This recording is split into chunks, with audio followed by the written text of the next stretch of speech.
let's go to club. All we do is club it. Oh, let's go to club. See you at the club, baby. Oh, let's go to club. All right, welcome to day 3 of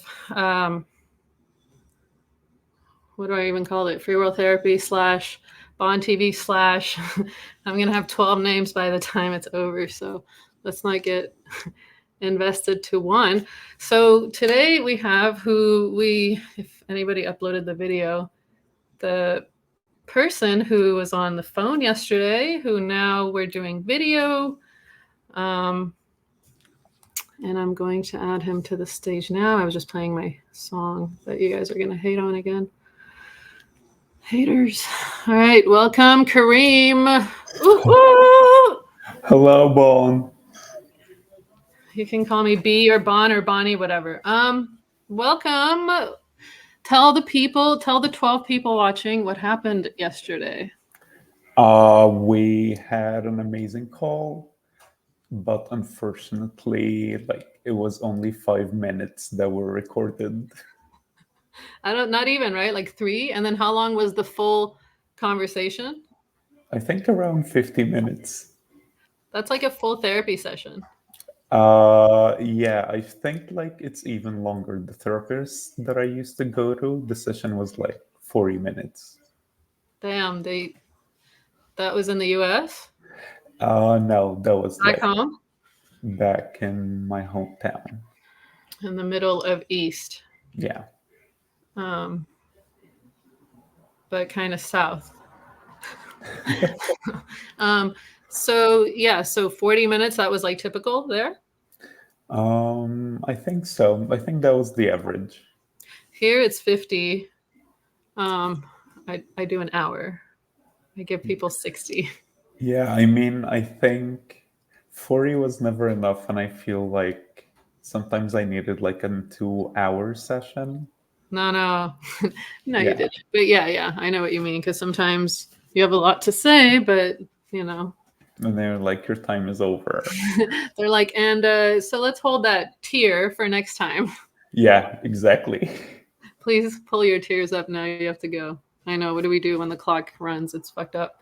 So where do you want to start? I'll let you do it. You were such a good speaker. I was like, wow, you're so great. And I don't know, you or I can, again, let's kind of recap, which I uploaded the video, the 3 minutes. So you messaged me on Free World Therapy when I made that during COVID, when I was trying to give COVID support.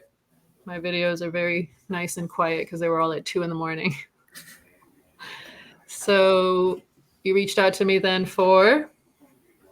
I think I was in a really bad place in life, and I was just looking for any kind of advice and someone to talk to, professionally at least.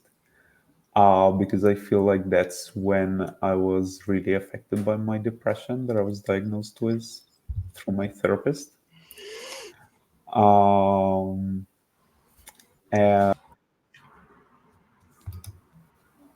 And yeah, when we talked again and I reread the chat, it was kind of like an emotional roller coaster to see where I was and where I am now and how things has changed.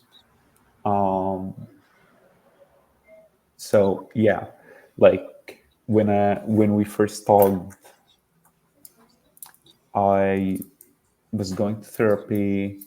I was really depressed and at a certain point even suicidal. But throughout this time till now, I've learned a lot and I've been through a lot that I would say I don't know if I'm not depressed anymore because I didn't go to therapy in a long time, but I would say that I'm doing way better in life. So I like to do my percentages. What percentage would you say? How bad were you? Like 90% bad, and now you're like 30% bad, or what would you say? I would say I was 95% bad, and now I'm maybe 20. That's a pretty good reduction. And then as we talked about so beautifully yesterday, what do you think contributed to that?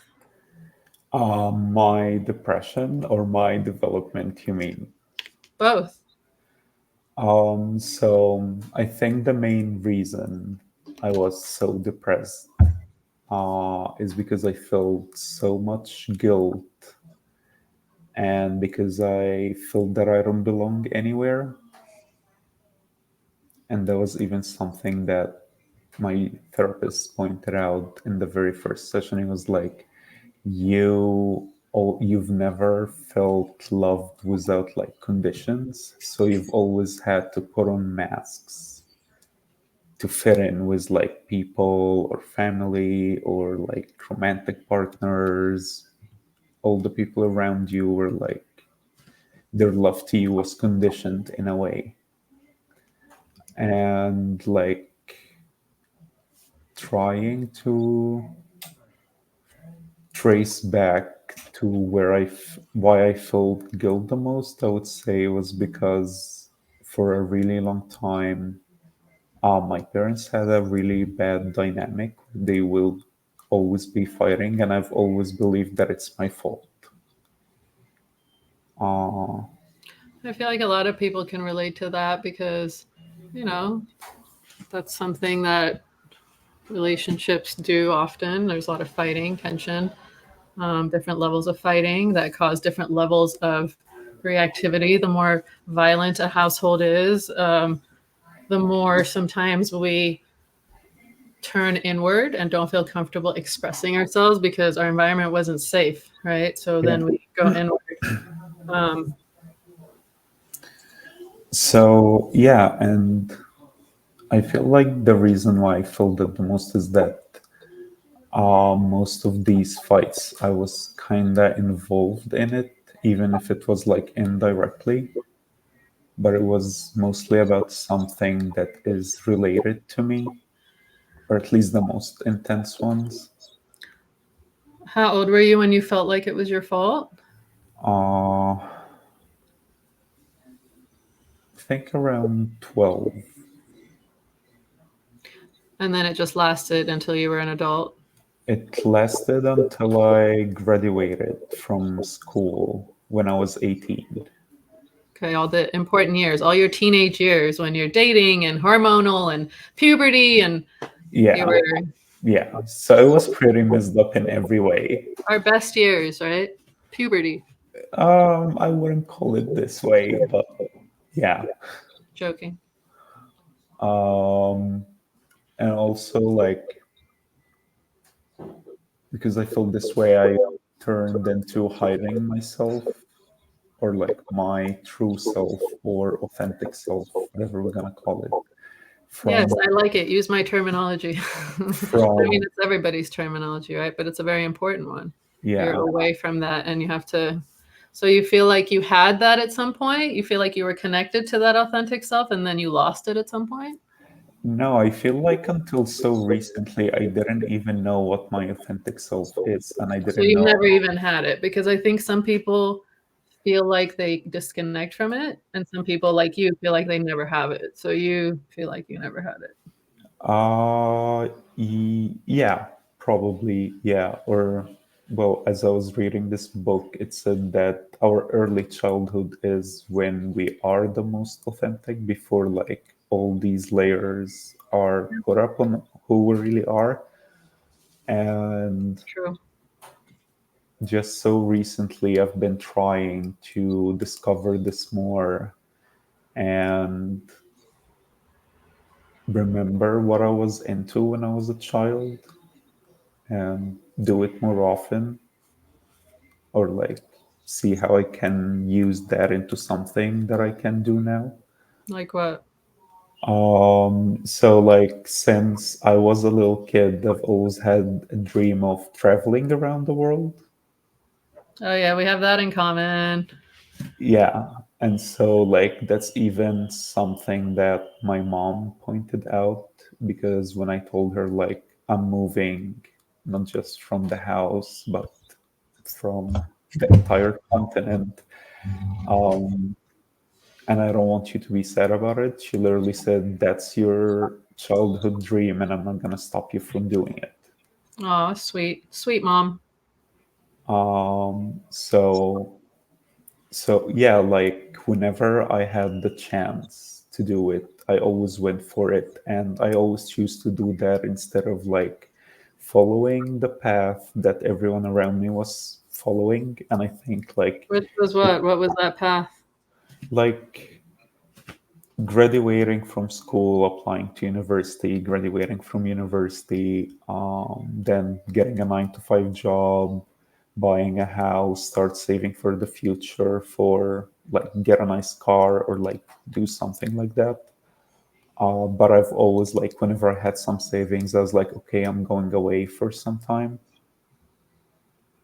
And I think every time I did it, that was like the greatest decision I've ever made, even though like sometimes I felt like, what am I doing? Uh, it felt so unsafe, and it sometimes I even doubted myself because I was the only one doing that, and all the people around me was following a different path. So you were kind of Uh, standing out. You had to kind of go against the grain. yeah, literally, it always felt like that, and it was so scary. But at the same time, it was just so rewarding in so many different ways. Like all the jobs that I've been doing, the experiences that I've been through just came to me through traveling. And instead of chasing them, like they literally came to me, which is amazing, I believe. And sometimes it's even unbelievable. I'm like, oh my God, I can't believe this just happened. So when I was in university, I that was the first time I ever traveled, and I went on a solo trip to India. And then I was like, I remember literally crying at the airport before leaving. And then I came back and I was like, oh my God, like now I did it. I can't stop. So after I graduated, I went to Lebanon with a friend, like a really close friend.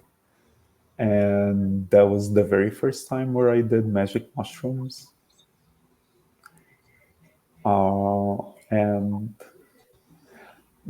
I didn't know what to expect or what would happen, but I would say that like I did it even for like a recreational views, but the trip or the experience was just so deep and profound to me that I feel like it has totally changed or like helped me Wait, change.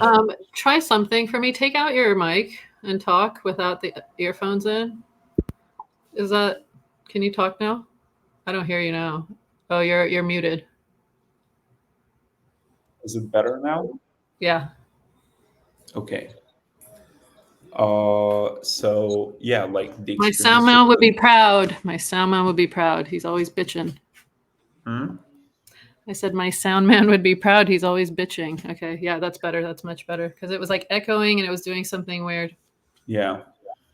So the experience was just so personal and profound, and I believe that like ever since I did it, um, my perspective on things and myself has totally changed because it helped me so much accepting all the things that I was resisting, and it gave me hope that I can feel okay even though like I've been sad for so long for all of these things that were not entirely my fault.